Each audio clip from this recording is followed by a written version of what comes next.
Hello friends, welcome you all in the Bansal Tax and Commerce classes. Today we are going to continue the topic, the chapter that is issue of shares. Last video में आप सबने issue of shares at par को study किया, लेकिन आज के इस video के अंदर हम एक नया टॉपिक स्टार्ट करने जा रहे हैं, issue of shares at premium. Issue of shares at premium के अंदर हमने लास्ट वीडियो में जर्नल एंट्रीज को समझा और उससे पहले की वीडियो में हमने कंपनी के टाइप, शेयर्स और शेयर्स के टाइप को समझा। अब बात है कि प्रीमियम किसे कहते हैं। जब कोई कंपनी एक शेयर को उसकी फेस वैल्यू से ज्यादा के ऊपर इशू करती है तो उसे कहते हैं issue of shares at premium. इस बात का क्या मतलब हुआ, मान लीजिए एक कंपनी का शेयर जिसकी फेस वैल्यू है ₹10 और कंपनी ने क्या किया, मान लीजिए इसको इशू किया है 13 रुपीज के ऊपर, तो जो ये 3 रुपया एक्स्ट्रा यहां पर कंपनी को मिलेगा इसे कहेंगे हम प्रीमियम। जो यहां पर हमें 3 रुपीज एक्स्ट्रा मिल रहा है इसको कहेंगे हम प्रीमियम। तो कंपनी को इशू करते समय जब शेयर्स को प्रीमियम पे इशू करते हैं, इस बात को देखना होगा कि किस अमाउंट के साथ प्रीमियम कस्टमर उनको कंफर्टेबली पे कर सकता है।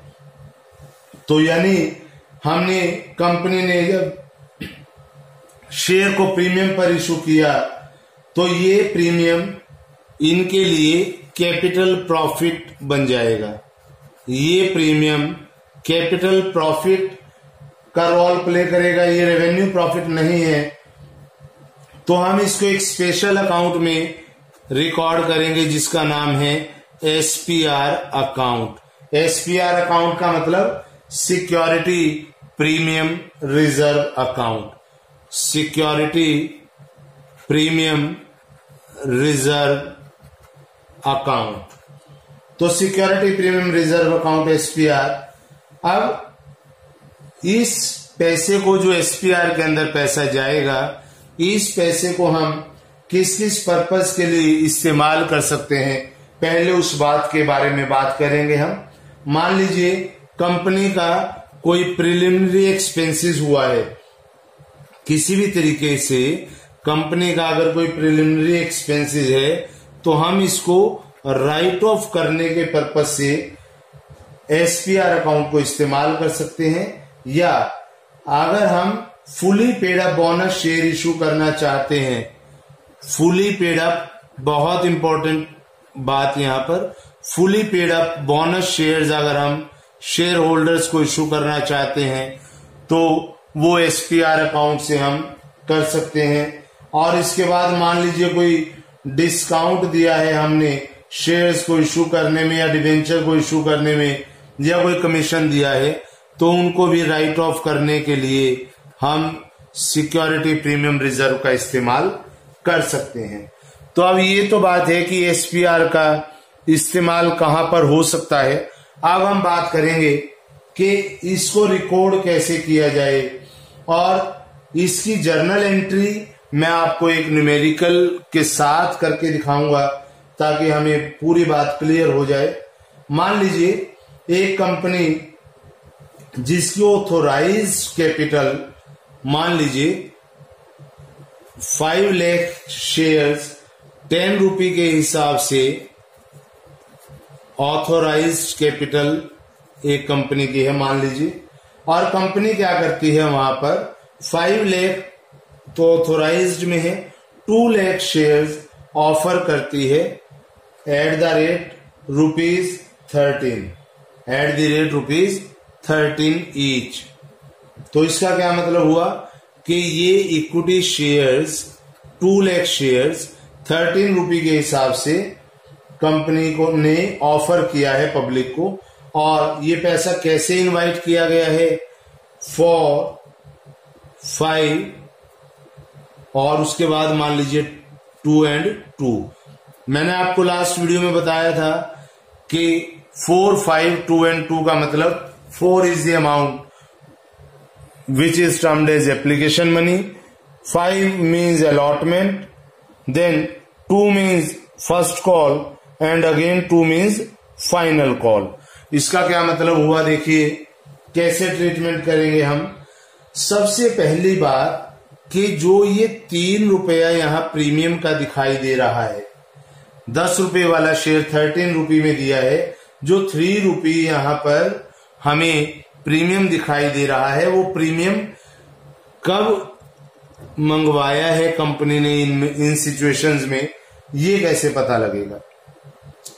एक बात तो ये कि आपको बताया गया हो कि प्रीमियम का पैसा एप्लीकेशन, अलॉटमेंट, फर्स्ट कॉल या सेकंड कॉल पे मंगाया है, या इनमें से किसी एक पर्टिकुलर कॉल पे मंगाया है, तो आप उसका ट्रीटमेंट कर देंगे। लेकिन अगर आपको कुछ नहीं कहा, क्वेश्चन के अंदर कुछ नहीं बताया न्यूमेरिकल में, then what you will do, you will assume that the premium has been called upon by the company at the time of allotment, at the time of allotment।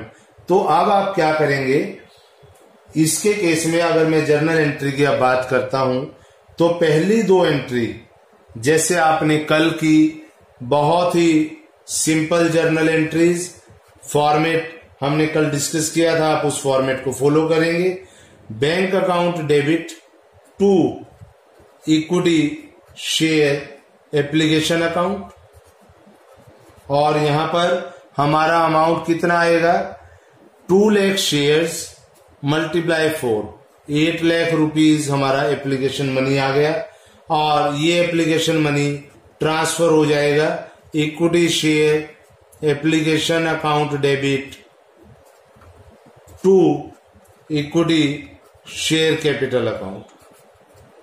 यहां पर ये पैसा 8 लाख रुपया ट्रांसफर हो गया है, कल हमने इसको स्टडी किया था। उसके बाद अब क्योंकि हमने यहां पर एज्यूम किया है कि अलॉटमेंट के पैसे में ही प्रीमियम का पैसा आया है, तो मैं क्या करूंगा, पहले इसको ड्यू करूंगा। Equity share allotment account debit, allotment account debit कितना, 2 lakh share multiply 5, 10 lakh rupees due किया।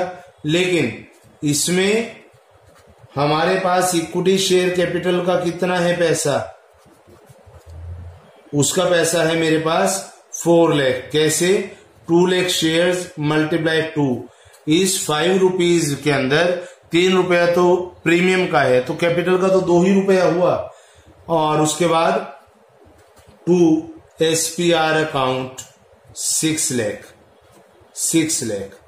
तो ये आपने ड्यू कर दिया, और ड्यू करने के बाद अब आप इस पैसे को रिसीव करेंगे कैसे, bank account debited to equity share allotment account, क्या अमाउंट आएगा मेरे पास, 10 लाख, 10 लाख। इसका क्या मतलब, हमने जो प्रीमियम का पैसा हमें रिसीव हुआ है, वो प्रीमियम हमारे पास यहां पर दिखाई दे रहा है 6 लाख रुपया आ गया है। पहले हमने इसको ड्यू किया, और ड्यू करने के बाद इसको रिसीव किया। अगर हम इसको और बेटर अंडरस्टैंडिंग के पॉइंट से देखें, जबकि मैं आपको कल भी बताया था और आज भी बता रहा हूं कि आपने ऐसा करना नहीं है, it is just to enhance, to enrich your logical thinking, कि यहां पर एप्लीकेशन से एप्लीकेशन को काट दे, बैंक टू कैपिटल, यहां अलॉटमेंट से अलॉटमेंट काट दिया, बैंक टू कैपिटल, लेकिन टू SPR भी आएगा, क्योंकि प्रीमियम का पैसा तो कैपिटल का पार्ट नहीं माना जा सकता, उसको दिखाना तो लायबिलिटीज में है, लेकिन वो कैपिटल का डायरेक्ट पार्ट नहीं है, इसलिए हम उसको bank to capital to SPR बनेगा। जबकि प्रैक्टिकली आपने इसको काटना नहीं है, ये तो सिर्फ आपको समझाने के लिए बताया गया है। और उसके बाद जो जर्नल एंट्री हम पास करेंगे, वो सेम जर्नल एंट्री होंगी जिस तरीके से कल आपको बताया था कि equity share first call account debit कितना 4 लाख 2 रुपए के हिसाब से टू इक्विटी शेयर कैपिटल, और हमारे पास 4 लाख रुपीज यहां पर ड्यू हो गया है। उसके बाद हम रिसीव करेंगे पैसे को bank account debit to equity share first call, और ये पैसा जो हमने ड्यू किया था ये पैसा हमारे पास अब रिसीव हो जाएगा। 4 लाख रुपीज हम यहां पर रिकॉर्ड कर लेंगे। इसी तरीके से इसकी सेकंड कॉल का ट्रीटमेंट होगा। यहां पर ड्यू कर देता हूं मैं equity share second call account debit to equity share capital account, amount same 4 lakh क्योंकि 2 रुपया ही है फाइनल कॉल के ऊपर। और उसके बाद हम इसको रिसीव करेंगे पैसे को, तो हमारी एंट्री क्या होगी bank account debit to equity share second and final call. यहां भी हम सेकंड के बाद फाइनल कॉल कर देंगे अकाउंट, और हमारे पास 4 लाख रुपीज की एंट्री क्लियरली पास हो गई है। तो इस तरीके से आपको प्रीमियम का ट्रीटमेंट करना है और उस प्रीमियम को रिकॉर्ड करते हुए आगे बढ़ना है। अब कई बार हमारे पास ऐसे भी सर्कमस्टांसेस हो सकते हैं कि हमें क्वेश्चन में गिवन हो कि जो प्रीमियम का पैसा आया है वो सारा ही पैसा एप्लीकेशन और अलॉटमेंट पे मंगवा लिया गया है। प्रैक्टिकली ऐसा कम होता है, लेकिन ऐसा केस हो सकता है। तो आप उस केस में क्या करेंगे, आपने सिंपल एंट्री पास कर देनी है। अगर ऐसा आपको दिया है bank account debit to equity share application and allotment account, और जो अमाउंट आपके पास आएगा, मान लीजिए यहाँ 15 लाख है, तो आप 15 लाख के साथ इसको रिकॉर्ड कर लेंगे। 15 लाख और इधर 15 लाख। उसके बाद इस पैसे को ट्रांसफर करना है, तो आप एंट्री पास करेंगे equity share application and allotment account debit 15 lakh to equity share capital. मान लीजिए यहां इक्विटी शेयर कैपिटल में आपके पास 10 लाख रुपए है सपोज, तो आप 10 लाख लिख लेंगे। और मान लीजिए रिजर्व के अंदर टू एसपीआर अकाउंट आपका 5 लाख है, तो आप यहां पर 5 लाख रुपए लिख लेंगे। इस तरीके से आपने ये जर्नल एंट्रीज पास करनी है प्रीमियम के केस में। और अगर कंबाइंड एंट्री की वो बात करता है तो कंबाइंड एंट्री के केस में। अब हमने लास्ट वीडियो और आज का कंबाइंड व्यू अगर हम बनाएं, तो हमने एक केस पढ़ा एट पार, आज एक केस पढ़ा एट प्रीमियम। तो अब सवाल ये उठता है कि क्या एट डिस्काउंट भी कोई केस आएगा मेरे सामने। ये केस कर चुका हूं, ये केस आज कर लिया है। अगर डिस्काउंट का कोई केस आता है तो ये आएगा या नहीं, अब ये पॉइंट हमें समझना होगा। पहले issue of shares at discount हुआ करता था, लेकिन अब क्या कर दिया है, जब से कंपनीज एक्ट 2013 आया है उसके सेक्शन 53 के अकॉर्डिंग, सेक्शन 53 के अकॉर्डिंग आप शेयर्स को डिस्काउंट पर इशू नहीं कर सकते हैं। इसका सिर्फ एक ही अल्टरनेट है, अगर आप डिस्काउंट पे देना चाहते हैं तो आप स्वेट इक्विटी शेयर्स दे सकते हैं, जिसके अंदर शेयर्स का क्या किया जाता है, एम्प्लॉइज को दिए जाते हैं या डायरेक्टर्स को दिए जाते हैं।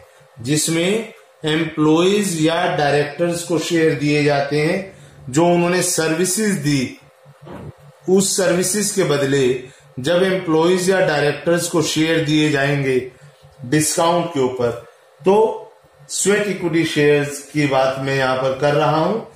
वहां पर आप इस तरीके से कर सकते हैं, otherwise issue of shares at discount आप नहीं कर सकते।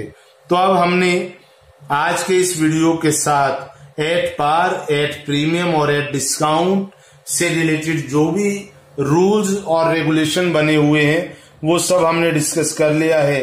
नेक्स्ट वीडियो के अंदर हम जो टॉपिक डिस्कस करने वाले हैं वो अंडर सब्सक्रिप्शन और ओवर सब्सक्रिप्शन के बारे में रहेगा और उसको धीरे धीरे डिटेल में करते हुए हम फिर calls in arrear, calls in advance की तरफ बढ़ेंगे और इसी तरीके से अपने इस चैप्टर को कवर करते जाएंगे। तो आपने इससे रिलेटेड सारी जर्नल एंट्री करके देखनी है, उसके बाद न्यूमेरिकल करना है और अगर कोई भी आपको प्रॉब्लम आती है तो आप इस वीडियो को Bansal tax and commerce classes के चैनल के ऊपर कमेंट बॉक्स में अपने कमेंट को ड्रॉप कर सकते हैं और आपको नेक्स्ट वीडियो की बिगिनिंग में उस प्रॉब्लम का सॉल्यूशन प्रोवाइड करने के बाद ही नेक्स्ट टॉपिक कराया जाएगा। Till that time be in touch. Thank you very much.